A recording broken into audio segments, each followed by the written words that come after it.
এক জঙ্গলে বাস করত এক গরিব কাঠুরে এবং তার একমাত্র কন্যা। বাবা, শুধু কাজ করলেই হবে? আসো, খেয়ে নাও। হ্যাঁ হ্যাঁ, এই তো খেয়ে আবার তাড়াতাড়ি বের হব। এখনই আসো বাবা। হ্যাঁ, আসছি। পাগল মেয়েটা আমার সব সময় বাবার খেয়াল রাখে। ও না থাকলে আমার কি যে হতো।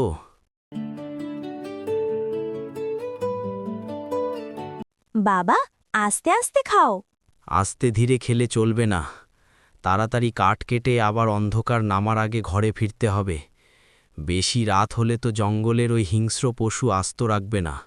বুঝতে পেরেছি, ওই প্রতিদিনই একই কথা। খাও তো এবার। মারে, তোর মা মরার পরের থেকে তোর তো অনেক কষ্ট হয়ে যাচ্ছে। পুরো সংসারের কাজ তুই একাই তো করো। কি বলো? কি কাজ? শুধু ওই রান্নার কাপড় ধোয়াই তো? তুমি যে কত কষ্ট করে বাবা সারাদিন কাঠ কেটে এগুলো আবার বাজারে নিয়ে যাও। হ্যাঁ, যা কাজ আর কি, সেটা তো শ্বশুরবাড়িতে করার কথা। এখানে করতেছিস। আমি বিয়ে টিয়ে করতে পারবো না। আমার এগুলো ভালো লাগে না। আমি আমার বাবাকে ছাড়া থাকতে পারবো না। আচ্ছা মাগো, আমি বের হলাম তাহলে। দিন থাকতেই ফিরে এসো। হ্যাঁ হ্যাঁ, দিন থাকতে ফিরে আসব।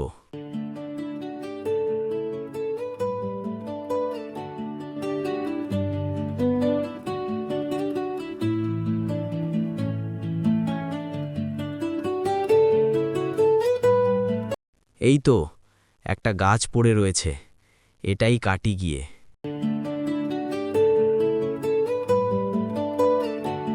অনেক তো হলো, যাই এবার। সন্ধ্যা হয়ে যাচ্ছে, এবার বাড়ির দিকে যাই।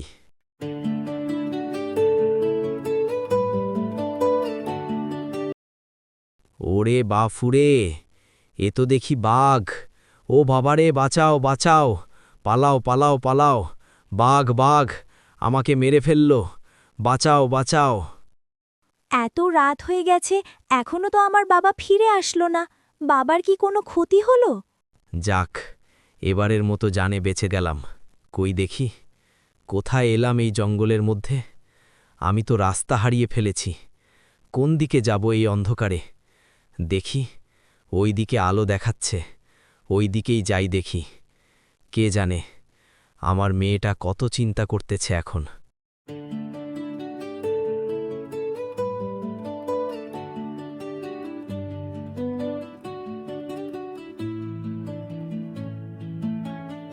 কই গো, কেউ আছেন?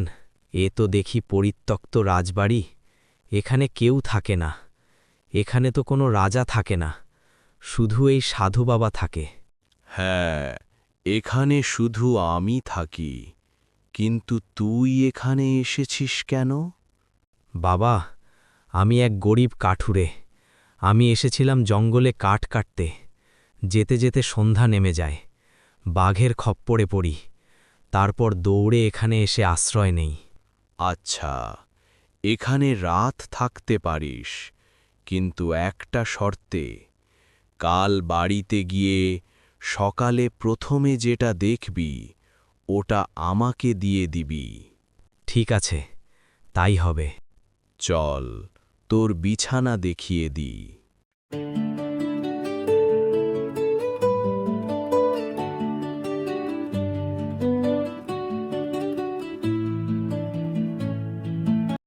তাহলে তুই থাকবি এখানে, আর মনে রাখবি, সকালে উঠে বাড়ি চলে যাবি। যেটা প্রথমে দেখবি, সেটা আমাকে দিয়ে যাবি। তা না হলে সেই জিনিস অভিশপ্ত হয়ে যাবে। ঠিক আছে, তাই হবে। পরের দিন সকাল হতেই সে বাড়িতে ফেরে। বাড়িতে তাকিয়ে প্রথমে যেটা দেখে, তারপর তার চোখ ছানা বড়া হয়ে যায়। তাকিয়ে দেখে তার আদরের কন্যা। হায় হায় খোদা, এ আমার কি সর্বনাশ হলো! এ আমার কি সর্বনাশ হলো! আমি কেন প্রথমে আমার মেয়েকে দেখতে পেলাম? এখন আমার মেয়েটাকে দিয়ে আসতে হবে। হায় হায়, কি আর হবে! আমার তো সর্বনাশ হয়ে গেল। কেন বাবা, কি হয়েছে? আমাকে খুলে বলো।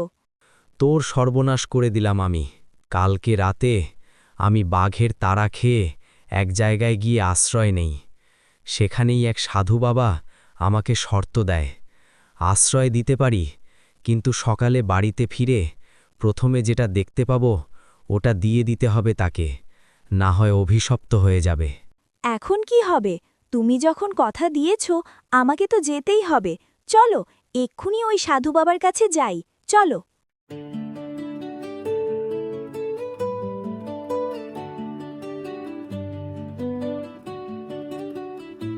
সাধু বাবা, আমাকে মাফ করবেন। আমি সকালে প্রথমেই বাড়িতে গিয়ে আমার মেয়েকে দেখতে পাই, কিন্তু আমি দিতে পারবো না আমার মেয়েকে আপনার কাছে। আমাকে মাফ করবেন।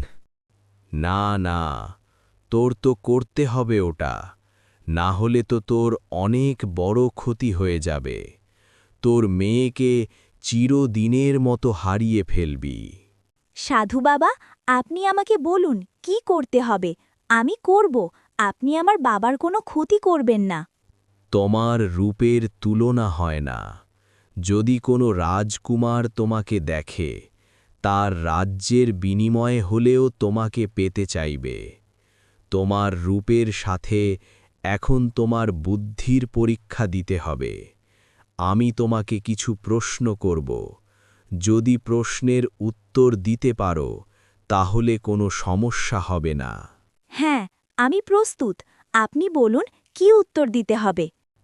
আমার প্রথম প্রশ্ন, পৃথিবীর সবথেকে মূল্যবান জিনিস কি? সময়, কারণ একবার চলে গেলে আর ফিরে আসে না। বাহ! আমার দ্বিতীয় প্রশ্ন, পৃথিবীর সবথেকে শক্তিশালী জিনিস কি? ভালোবাসা, কারণ ভালোবাসা থাকলে সব কিছুকে জয় করা যায়। বাহ! অতি ঊর্ধ্ব। আমার শেষ প্রশ্ন, কোন জিনিস মানুষকে সুখ এবং তৃপ্তি দেয়? অন্যের মুখে হাসি ফুটানো, কারণ অন্যের মুখে হাসি ফুটিয়ে যে সুখ এবং তৃপ্তি পাওয়া যায় সেটা আর কোথাও পাওয়া যায় না।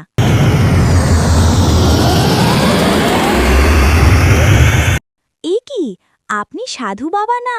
না, আমি সাধু বাবা নই। এতদিন এক অদৃশ্য শক্তির কারণে আমরা সবাই অদৃশ্য হয়েছিলাম। রাজ্যের সব প্রজারাও অদৃশ্য হয়েছিল।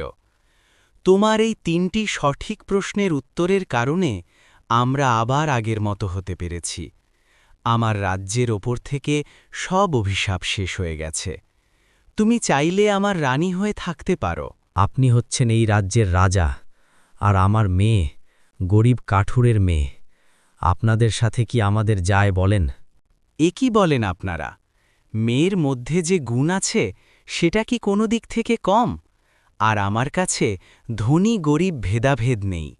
আর আমরা তো আপনার মেয়ের জন্যই মুক্ত হতে পেরেছি। তারপর ওই রাজ্য থেকে সব অভিশাপ দূর হয়ে যায় এবং কাঠুরের সব কষ্ট দূর হয়ে যায় এবং সবাই তারা সুখে শান্তিতে বসবাস শুরু করে। এরকমেরও আরও নতুন নতুন গল্প দেখতে এই চ্যানেলটা সাবস্ক্রাইব করে রাখো বন্ধুরা।